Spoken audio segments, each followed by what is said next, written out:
meche todo mi tole mi kudo zanzan akluno zangbe konukun wo go gbero aido sun me mi na dol mi meyin agboko gbe ton le bla do mi kum lo jiro asupa se ko sin apakoyo mi na modo jiro ko me sin pede na wa chuo mi kana level ya o tempo mo na level wuli bonu mi de bon kikuna le wa kwendo mi me makado asu al mi me mado asia mi na do mi kum lo jiro mi ni tuno jiro mi na blo tete do me de na wa bona jiro mi kanji bo kana do ko vivido e ka do ayi me ton ni ma chifini di o mo ma na ve o numero so gudo mi me kai beli le mi na do mi lo jiro akwesi apakoyo mi mo lo jiro nu ko inati uve na supol mi lo akwesi apakoyo egbesi azangbe ya mi kana tun kum lo jiro mi me beli le mi na blo tete nu tension mi ton do hun iji hun ado e na supol mi lo egbesi azangbe on ko me sisin ni depo e kai azo si apakoyo e lo jiro eni tenkombo nu ko me sin oni ma support din o do azome o lo ko mi ton e kai beli le mi na do we kwi mi na zanwe we kwi konkun we go mi me kai agbozuka me ton le o mi na do mi no mi ma do asu alu mi me ma do asile a mi na tuno me ne asu mi alu me ne asini o mi na di black pelo egbesi azangbe mi me ka do asu alu mi me do asile o mi mo lo jiro kondo kona do asu pasi potentin e kai akwesi apapere o mi na mo lo jiro dagbe na tin mi lo egbesi azangbe amo mi na tun mo lo jiro planet mi yo Jupiter de so e lo dagbe wa mi e lo la me mo mi na lo kanju da gbazame e kai azosi apapere o e lo dire mo lo jiro lini mi ton le gege na tin bo mi na pe o na do ta mi ni dagbe na bo nu mo ko ton do azosi apapere nu ko ina tin na mi kana tun mo lo jiro e kai lo jiro nu ele o bi ku e no pe o no blodo azosi apapere ya we ku mi kana zanwe we ku ya izengo mi me in we do bule mi na do mi ko me odo asu alo me odo asi o kondo kona da super potensi mi me makado asu al mi me ma do asile a mi na do mi ko lo jiro egbe o mi na di black pe me na asu mi o al me na asin mi o mo jame de ilo mi lo fi o me de na yi lo mi e lo de on rendez-vous le la support mi lo egbesi azangbe we me kai je mo mi na do nu lo jiro akwesi apapo e we ni blue tede mo tun lo jiro akwesi za wutu ekun yo mama adukun dudu na support mi lo gbadanu no ko mi to e kai je mo le mi na do mi ko lo jiro la me na no gan si apapo yo mi na do ganju da gbazame e kai sport de mi yablo mi mablo sport de si gidi support de me o e kai azosi apapo yo mi na do mi ko lo jiro ni mi no le ni debu azosi apapo yo le ni eni o e na wiwa we kwi mi kana za wa we kwi wo loko go mi me kai adasale yo mi na do mi do jiro me ma do asu alo me ma do asia mi mo lo jiro me ko na disa me ko na ton clean yo nu mo ko ton e na inu e de na jiro we do egbesi azangbe yo mi me ka do asu alo mi me do asile yo mi mo lo jiro asupa siko si apapo yo ko me sin pede na wa do itetu mede ma so lodon de na e na zo mo ko me sin na wa asupa siko teti mi me ka is cancel mi na do mi lo planet yo Saturn planet oro ni blo de boni ni kan yo akwezan lo egbesi azangbe no po mi ton le mi kan lo mi lo dio la me chiko sinu na support do mi hun nu chiko na support mi lo egbesi azangbe no ko mi ton e ka cancel yo mi na do mi kum lo jiro azosi apapo yo e do lo jiro du deji na tin azosi apapo bonu ko na tin azomi ton alo ajomi ton sin apapo we kwi mi na zanwe we kwi afoton kun ko go mi me kai kini le mi na do mi kum lo jiro nkiko awajije kondo po e we de nu asupa sikolero egbesi azangbe mi me makado asu al mi me ma do asia mi na mo lo jiro me na asu mi alo me na asin mi o me gege na ti mo na do tagba mi lo egbesi azangbe no ko mi ton e kai leyon le mi na do mi kun akwesi apapo yo e na ve o de mi dian mi na mo akwe amo e ku kai akwe gege bo e na supo we na do kun lo egbesi azangbe o mi me kai leyon le mi na do jiro la me na no gan si apapo yo mi mo lo jiro ve de bude mi an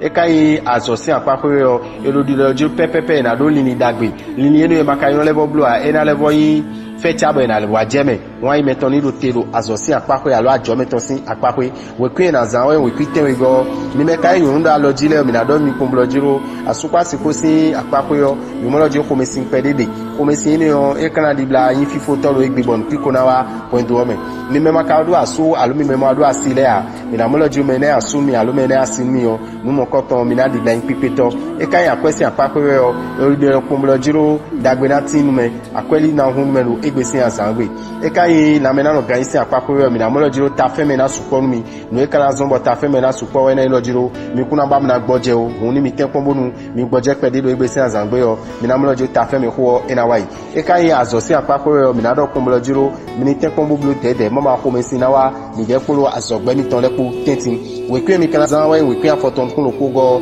e we yonu no vi mi ton vierge le mi me mu dagan le mi na do mi kun we me odo aso alo we me odo asi o mi mo lo jo nu kikodo mi me wole sin tentin kondo pode amaka odo aso alo ama odo asi e doji we lewo ya gunji pede ekun ye gbe ana mo nu mo koton o e kan ya kwesi apapo yo mi me balance le o e lo jo kun lo jiro akwesi apapo yo nous connaissons team mi amoi mi toni doté nous acquisition c'est apako yo dessous et kai na mena organiser apako yo e loji mi siblo sport pede yo e na yon mi kanji balance le mi kan do mi dojiro azome on mi blo dede komesinawa ko imanadon we go meton na indi doctor alo ko imanadon azovi meton na indi doctor bo komesinawa lo egbesi azangbe we kwe mi kala zanwe we kwe watongo mi me kai honke klele mi na do mi dojo we me odo asu alo we me odo asio mi mo dojiro asu passe ko si kentin yo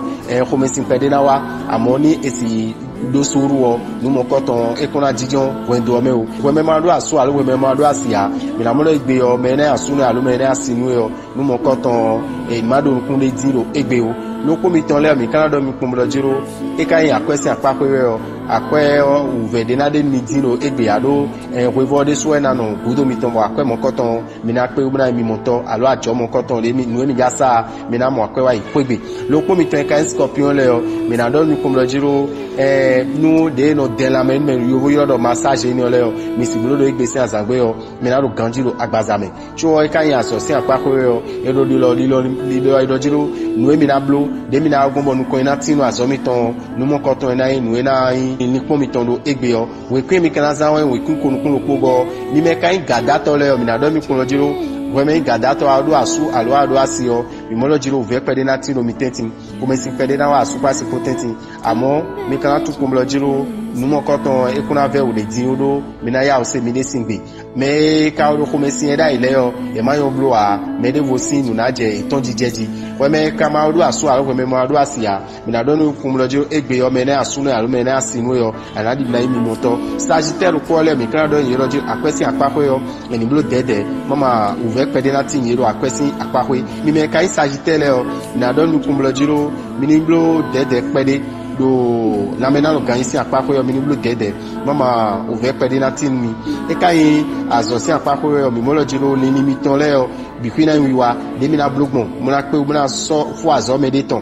alo mo na pe ubna sa le o nu mo koton mi na pe ubna wiwa todo egbe we kwi mi kana zawe we kwi ten we go e we yonu no vi ton Sagittaire mi me kai Capricorn le ye we zogbano le o bodo asu alo bodo asio mi na mo lo jiro mi kuna babonu nu glado we go meton nu mo koton mi kuna ba budo egbe o amo ka loju mi je so mi ni ten pon budo suru bonu mo je me ni tin o apa mi ton pe mi me ma do asu al mi me ma do asi abo in Capricorn o edo e ma do nukun mo ko ton de diro egbe o e ka yan kwesi apapo o edo eniyan akwe ozan e ma be akwedo nu e ma inu jonu ame o e ma be akwede me o e ka yin la mena lo kan isi apapo o mi na do no vi mi ton in Capricorn le lo jiro nu e no yodo microbe alo virus le o de kuna pe mi wuro egbe si azangbe o mi me in Capricorn le o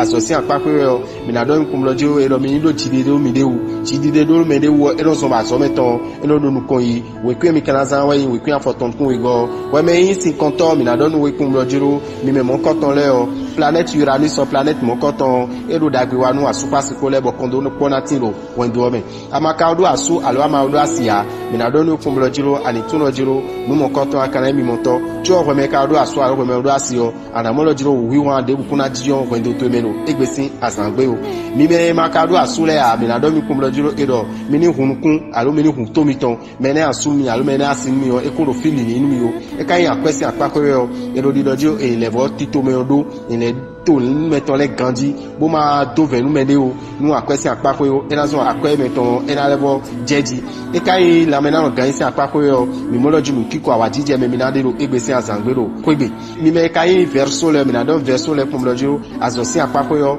mi na dogan bon nous mi ma stress pe obo blow up me digira nle lo bi kusi blow la so mewo nu mo koton mi na pe obo na biblo to we kwi mi na zan we kwi afotongo mi me hwe vi le mi na don mi kum lo jiro asupa si ko le nu kiko de kondo ko de ni mi me makado asu alo mi me ma do asile a mi na don mi kum lo jiro me na asu mi alo me na asimi mi na di blind pipe toro egbesin asangbe loko mi ton ka poisson le o e do lo jiro ai mi ton ni rote akwa mi ton e ma lo jiro e na so akwa akwegbe o mama nu mo koton e na yin ajoja do me ko na tiro egbesin asangbe ni me pa poisson le o e do